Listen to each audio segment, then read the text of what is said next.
અમદાવાદ પરિવાર દ્વારા સરસ મજાનું આયોજન, એમાં આપની હાજરી શું કહેવામાં? બહુ ખૂબ જ આજે આનંદની વાત છે કે ડૉક્ટર ગોવિંદજી અને મેમદાવાદિયા પરિવાર તરફથી આજે માં બ્રહ્માણી ગોગા મહારાજ અને ઠાકર ધણીની પ્રાણ પ્રતિષ્ઠા નિમિત્તે અહીંયા બંધવડથી જે ક્રાંતિકારી સંત મહાપુરુષ સંજીવનીદાસ બાપુની હાજરી, બીજા અન્ય સંતોની હાજરી, બીજા અન્ય દરેક સમાજના આગેવાનો, અને એથી આનંદની વાત એ છે કે મુસ્લિમ સમાજના બિરાદરોએ પણ આવીને અહીંયા હાજરી આપી છે, દરેકનું સ્વાગત સન્માન કર્યું છે, અમારા સન્માન કર્યા છે, એટલે અમે ખૂબ રાજીપો અમારા થયો છે. અને આખા આ ગામને, આ પરિવારને, આ વિસ્તારને ને પ્રાર્થના કરી કે માં અમને એ સુખી તંદુરસ્ત રાખજે, જેથી કરીને અમે માં તારા ગુણલા હંમેશા ગાતા રહીએ,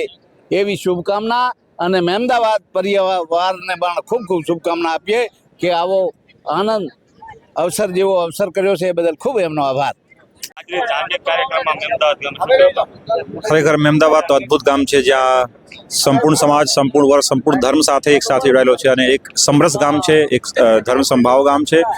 એમાં બ્રહ્માણી માતાનું પ્રાણ પ્રતિષ્ઠા ગો મહારાજનો, ઠાકર ભગવાનનો એક ગામમાં અદ્ભુત અનેરો છે કે સંપૂર્ણ 18 આલમ એક સાથે છે. આજે સાથે સાથે એક ટૂંકમાં એક સૂચના આપી છે, એવી છે કે ભારતની સરકાર હાલ મોદીજીના દેખરેખમાં ખૂબ સુંદર વિકાસ કરી રહ્યો છે.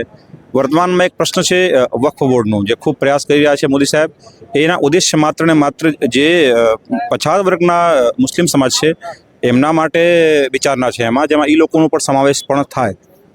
તો એના માટે આ સંપૂર્ણ સમાજ એ વક્ફ બોર્ડને સમર્થન કરવું જોઈએ, ના કે વિરોધ કરવું જોઈએ, એવા સુંદર શુભ સંદેશ અને નિવેદન પણ છે. જય શ્રી રામ.